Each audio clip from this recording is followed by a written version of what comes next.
чалкыган жериң сонун алатоо ата журту акылман элиң сонун алатоо ар каргулжа жайнаган төрүң сонун алатоо акку сүзүп калкыган көлүң сонун алатоо көлүң сонун алатоо көлүң сонун алатоо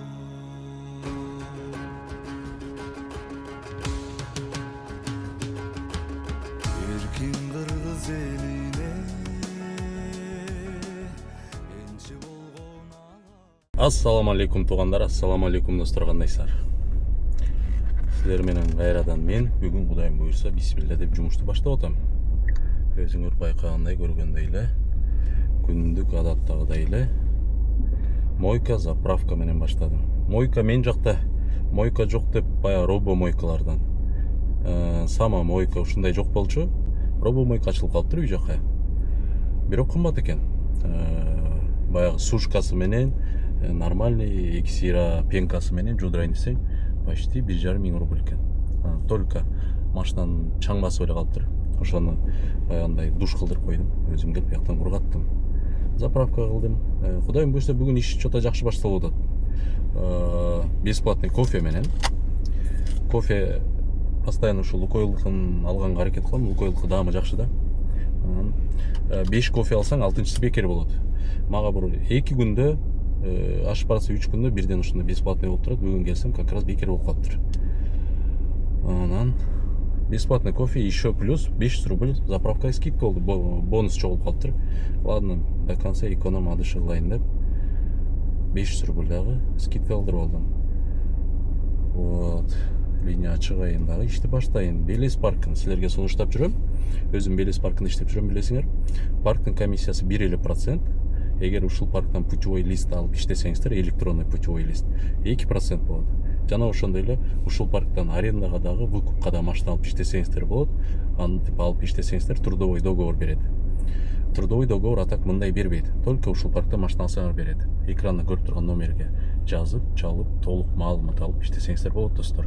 Өзүбүздүн мекендештер, өзүмдүн инилерим иштетет. Жакшы балдар, толук силердин болгон сурооңорго жооп берип, жардам берип, сопровождать этип, ар дайым колдоо көрсөтөт. Саат 4:37 ишти баштадым. Видеонун башында айта кете турчу нерсе, ушу видеом 5000, 6000 ушундай просмотрлар менен болуп атат азыр. Анан бирок лайктарды карасаң бир 100 лайк ушундай болот да. Эгер бүгүн ушу видеону көрүп баштаганда эле баарын лайкты басып койсоңор кандай болот экен дейм да. Ушу 5000, 6000 лайк болуп кетсе, эмне өзгөрөт болду экен? Просмотр көбөйүп кетеби, же мүйүз чыгып кетеби? Ошол достор, ойлоруңарды комментарийге жазып, иш кандай болот? Бүгүн силерге мен ошону көрсөтүп бергенге аракет кылам. Жана ошондой эле бүгүн бир суроолорго келген суроолорго комментарийге, ошолорго да жооп бергенге аракет кылайын деп чечтим. Эң биринчиден немени айтып кетким келип атат? Көбүнчөсү ойлоп калат экен, могу жумуштун минус жактарын айтып, мындай болуп атат деп, ошолорду айтып берсем, наалынып атат депчи. Наалынбай эле ушундан көрө иштебей эле койбойсуңбу, экономго эле чыгып иштебейсиңби депчи. Достор, мен жашоом, менин жумушум Кудайга шүгүр. Чын, Кудайга шүгүр, телегейим тегиз, баары жетишип атат, баарына мен довольныймын өзүмдүн жумушума, өзүмдүн жашоомочу. Просто баягы анча мынча кемчиликтерин айтып аткан себебим, мен могу таксиге эч бирөөнү пропаганда кылып азгыргым келбей атат да. Такси билесиңер болбогон иш. Колдон келишинче мен таксинин жаман жактарын, таксинин минус жактарын көрсөткөнгө аракет кылам да. Наалынып аткан жерим жок. Кудайга шүгүр. Таксиде иштеп жүргөндөр болсо, ушул бизнес көрдөт элем дегендер болсо, ошого заодно жумушту көрсөтүп, бизнесте иш кандай болуп атат, эмне болуп атат, эмне жаңылык болуп атат, иштесе болобу же болбойбу? Анткени бул жака чыгыш өзү риск да. Анткени бул жака чыгыш, машина алыш, ага аренда төлөш, ага залог бериш, монтип кийим кече алыш, мунун баары расход, риск да. Ошон үчүн ушуну мен иштеп аткан ишимди көрүп, өзүңөр салыштырып, анан стоит, не стоит байкап көргүлө деп эле мен силерге көрсөтүп бергенге аракет кылам достор. Анан жумушумду жамандап же мактап аткан эч бир жерим жок. Мага лично өзүмө Кудайга шүгүр. Мен өзүм довольный элемин. Дагы алдыда дагы заказ кылганча дагы эске келген суроолорго жооп берип, ушинтип бүгүнкү видео ушул форматта болот достор. Ошончо видеону көрүп, аягына чейин колдоп, ойлоруңар жазып, суроолоруңар болсо дагы жазгыла. Кийинки видеолордо да жооп берүүгө аракет кылам.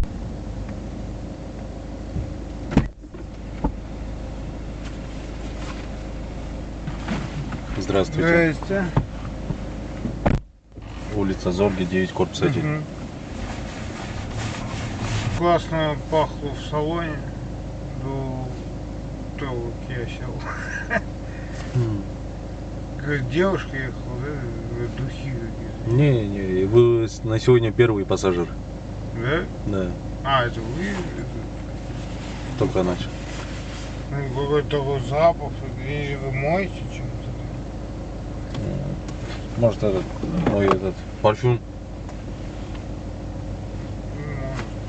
Ну, короче, офигенный такой аромат. Так, биринчи заказ менен. Короткий заказ 5 минут, 6 минута. 631 рубль. Так. Saat 5:18. Канча бир жарым саат күттүм окшойт заказ. Жана комментарийге суроолор боюнча деп эдим бе. Дагы бир суроо эске келип кетти. Өзүм жөнүндө бир тааныштырып койбосом болбойт окшойт. Анткени көбү чалат да, мага көп жазып калышат. YouTube'да номерим турат. Анан чалып эле көбү сурайт сразу элечи.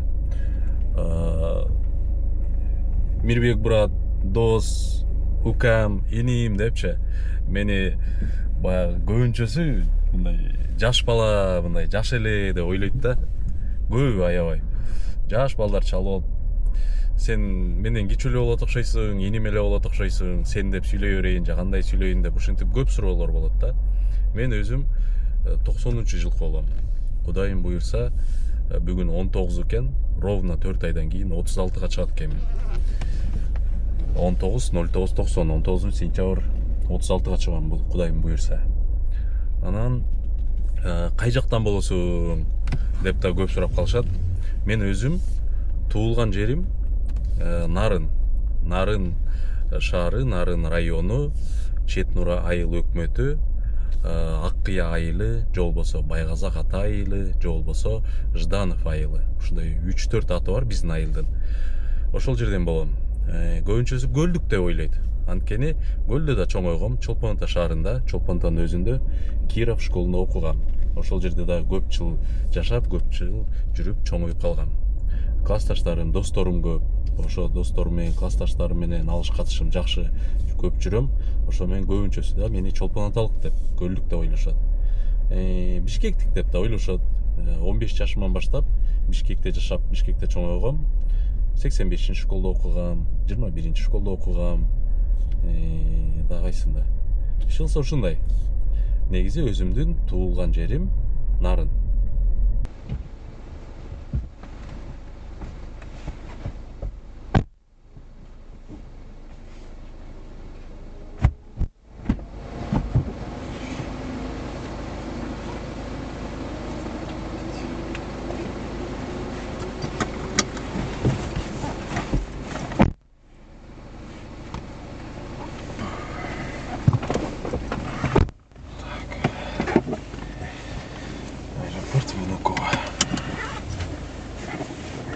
Экинчи заказ менен Внуково келип калдым. 2681 рубль. Саат 6-дан 17 минут өттү. Эмне кылсам? Түшүп кетсемби же ушул жактан заказ күтсөмбү? Байкайлык проводник кайда берет? Парковкага берет. Парковкада могу парковка Внуководагы неудобный экен. Ичинде же туалетасы жок, же тамак ичип кофе иче турчу жери жок. Короче, көрөбүз. Парковка. Ладно, ала берейинчи, кирип көрөлү.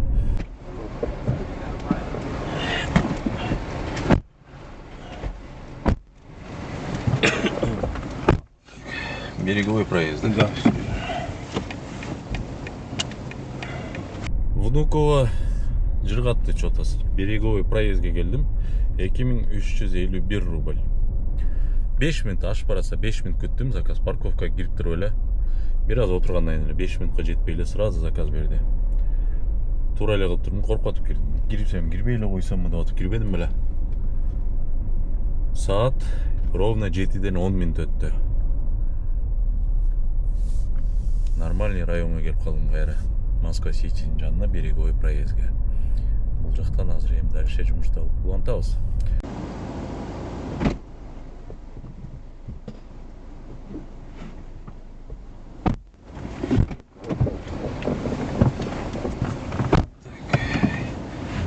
Едем в Казанский, да?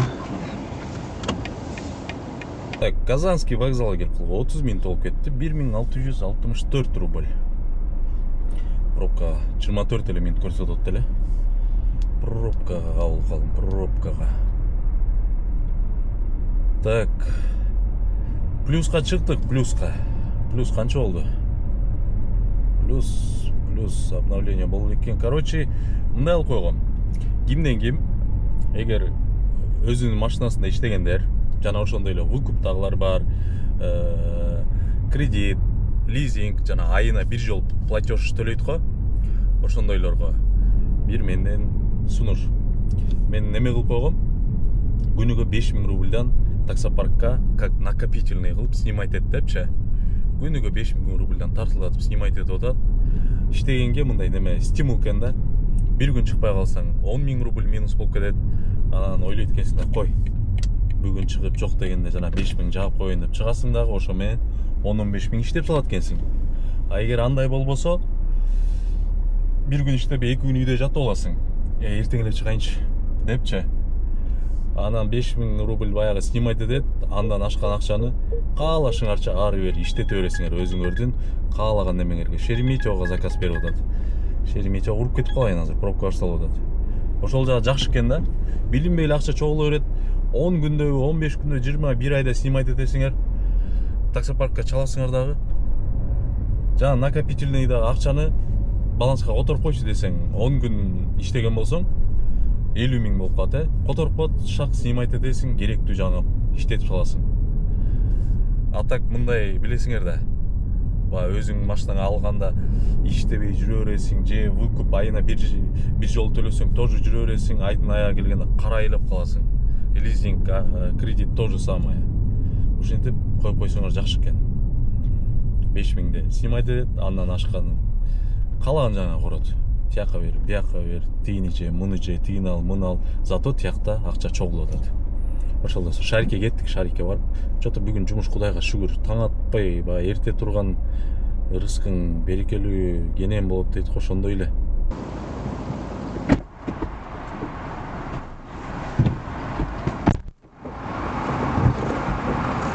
Давайте побыстрее поедем. Шереметьево, да? Угу. А то Шереметьево, терминал Б.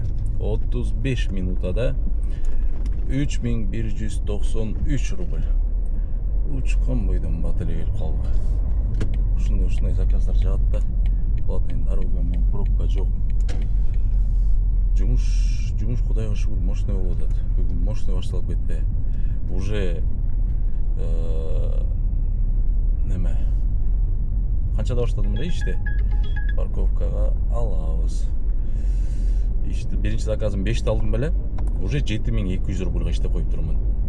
Элестеткиле, 5 заказ менен 7200 рубль. Получается, планым чыкты жанагы 5000. 2000 рубль бензиним, заправкам чыкты, соляркам. Эми бул жактан заказ алып түшүп туруп, үйгө барып жатып болсок болот экен деп коюп. Бирок ошону ойлоп койдум, азыр жолдон келатчы, азыр бул жактан заказ алып түшкөндөн кийин күйүп, бышып, пробкада жүрбөй, үйгө барып жатып эс алып, кечке маал саат 1-7-лерде чыгып, 12-лерге чейин кайра чөнтөккө бир 5000 иштеп туруп, үйгө кирип кетсең жаманбы? Я, кандай дедиңер? Ушундай иштесе нормально окшойт, эртең менен 5-те чыгасың, 10-11-ге чейин иштейсиң, үйгө барып жатасың, кайра кечинде 6-7-де чыгасың, тоже 11-12-ге чейин иштейсиң, үйгө барып жатасың. Кандай дедиңер? Оюңарды жаза кеткиле.